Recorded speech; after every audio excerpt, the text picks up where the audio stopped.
At sa ating Sports 5, pasok po ang Pinay tennis star na si Alex Ayala sa quarterfinals ng Sao Paulo Open sa Brazil.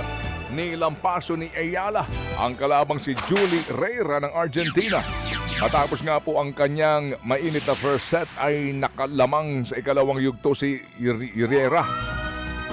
Yun nga lang, nagising po kaagad ang ating pambato para makubra ang 6-1 at 6-4 na panalo. Kasunod yan ay makakalaban po ang kapwa Southeast Asian na si Janice Chen ng Indonesia para sa tsansang makapasok sa semifinals. Go, Alex Ayala! Pangungunahan po ng stars sa sina Brian Bagunas at Mark Espejo ang latsada ng Alas Pilipinas Men sa FIVB World Championship. Dalawa po sila sa 14-man roster ng Alas Men na bubuksan ng kampanya. Mamaya po yan kontra Tunisia sa Mall of Asia Arena. Ito ang unang beses na nakasali sa Worlds ang bansa. Alam daw ng pambansang koponan na mahihirapan sila sa mga laro, pero handa raw silang lumaban para sa bansa.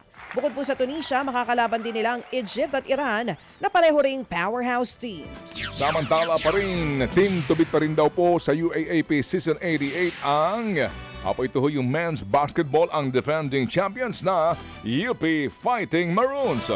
Patunay na po dito ang kanila pong ikatlong sunod na Phil Oil Eco Oil Preseason Cup title na naipanalo noong pong Hulyo.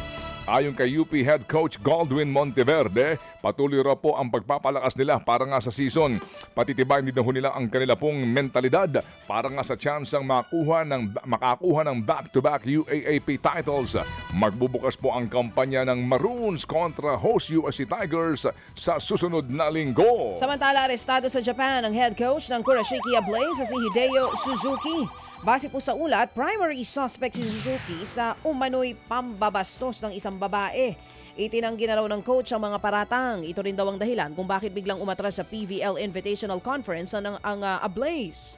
Isa sana sa dalawang guest teams ang Ablaze pero napalitan po ito ng Zeus Coffee Thunderbells sa torneo.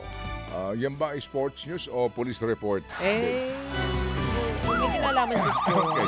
Samantala po naman, ipinakilala po ng Creamline Cold Smashers ang import nila para nga po sa PVL Reinforced Conference. Siya ang Amerikanang si Courtney Schwan na isang 6'2" outside spiker. Hindi bago para po kay Schwan ang maglaro sa ibang bansa dahil nga nanggaling siya sa Italy, France at Greece. Pero huli siya pong nakapaglaro para nga sa Orlando Kiris sa Major League Volleyball Championship sa Amerika. Papasok po sa Reinforced Conference ang Creamline bilang defending champions. Magsisimula po ang komperensya sa susunod na buwan. Mga kapatid, brothers and sisters, saan ka pa? Dito na tayo sa totoo. Dito na tayo sa True FM. Mga kapatid, mag-subscribe and follow po kayo sa social media accounts ng True Network PH. Yan po kami. Hanapin nyo lang True Network PH, Facebook, Instagram, YouTube, TikTok, and podcast. Mapa Apple or Spotify man yan, mahahanap nyo kami. Lahat ng mga napapanood at napapakinggan nyo po sa programa, nasa social media accounts namin yan. So, paano mga kapatid? See you sa social media!